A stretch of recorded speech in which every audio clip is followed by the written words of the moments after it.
Hey YouTubers, welcome back. It's the end of winter, getting ready to get to the beginning of spring here, where I live at. I picked up this item here and I want to do a product review on it.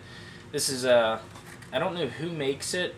I believe it's on a couple of the gardening websites. It's the paper pot maker. You just take this, you wrap it in newspaper, press it, spin it, and it comes out with these little paper pots, which are biodegradable. You put your topsoil in it, plant your seeds, and once they start getting so big, you can transplant them into a larger pot, or you can transplant them directly into your garden. I got this year. This was like, I got it on Amazon for like $12, but it's like 20 bucks some of the other places, depending on which ones you get. See if you can find the sizes. This one's a little bit small. As you can see, this is probably 2.5 inches tall. So it's not a huge pot starter. It's the equivalent of buying the biodegradable trays that you start your seeds in and then transplanting them into the larger biodegradable 5-inch pots that you plant. Like when you go to Lowe's, Walmart, or Home Depot or any of your gardening stores and you buy your already started tomato plants, they come in the 5-inch biodegradable pots. You just cut the band off and plant them directly in your garden. I'm not sure what the prices are for everyone, but around here last year I spent about $5 on the biodegradable pots with the already started tomatoes in them, and it cost about $5 a piece. I think I got 4 or 5 of them, and then I got 3 or 4 pepper plants, and we got hit with an extremely late frost and it wiped them all out, and I had to start over again. So this year I'm going to do a quick video also on when we're planting them, how to protect them from any late frost that may get hit and help them grow a little bit. But this is a cheap alternative, so you can start them inside if you don't want to spend 20 bucks on the starter trays with the little individual cups. If you buy like a flat of flowers and it comes with the plastic cups, you can use them too. This is just this way you don't have to flip it over, take the pot off, and expose the roots and cause shock to the plant during transplanting. You just directly plant it right into the pot. I've already started, I think, 10 tomatoes and 10 peppers and a couple flowers that are going to be ready here soon in these. And when they start to get larger, I'm actually going to make larger biodegradable pots to put them in. And once getting close to the last frost, middle of April here, I'll probably start transplanting them into the garden. But this is pretty cool. The instructions are a little vague. It doesn't work as easy as it sounds like it would, and some of the other videos I found online make it look. I've done a couple little different things to change them. I'll show you here in a second.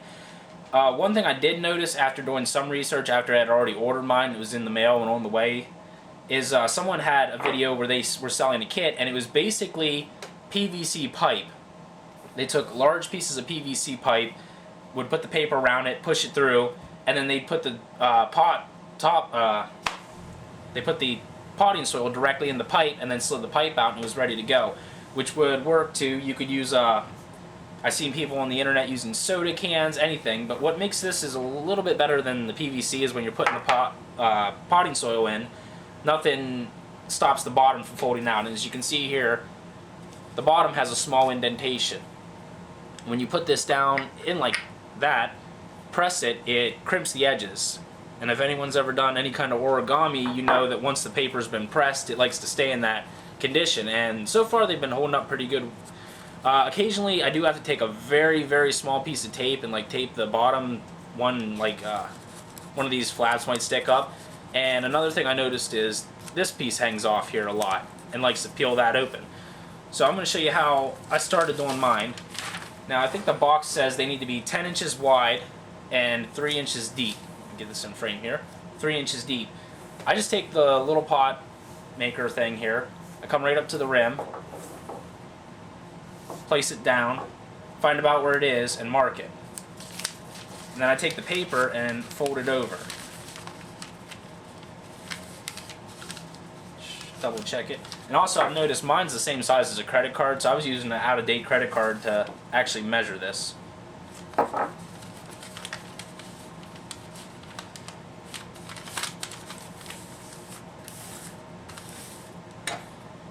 Once it's folded over, that'll be your base, this part right here, the folded area.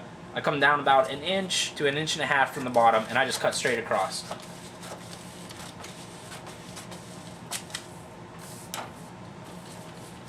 So now we have our folded section and our 1.5 inches extra. Take your scissors to one of the ends, about 1 inch in, cut your folded section, and fold it up. I'll show you why you're going to do that in a second. Then you want to take your other end. Let me get the camera in focus here. Take your other end. I like to bring it a little bit down below the top of the bell here. Pinch it. Bring the paper around, meet it. Do that until you fold it there. That way you can get an even, as you can see if I fold this down, have a very even top. It's not oblong. Then you slide this up to the top of the bell here. Your double fold should be just underneath this lip. Now I start right here where this piece is. That's the first piece I always fold in. Fold in the opposite side, then this side, and that side.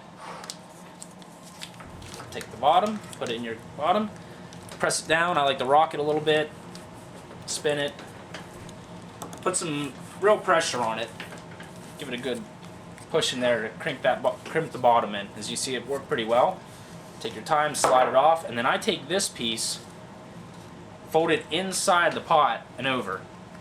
That way that holds that lip down. As you can see, the bottom popped there a little bit. That folds that lip down. When you put dirt in there, that'll hold that in there. So that side isn't coming off a little bit and causing this bottom fold to come undone. Now, as I said, right there, I got a knot. It didn't come out quite right.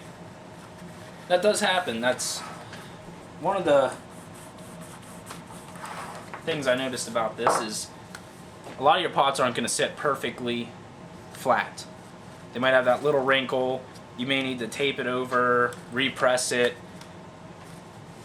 But for the most part, that works pretty good. And even if they're not sitting perfectly flat, they'll still work pretty well.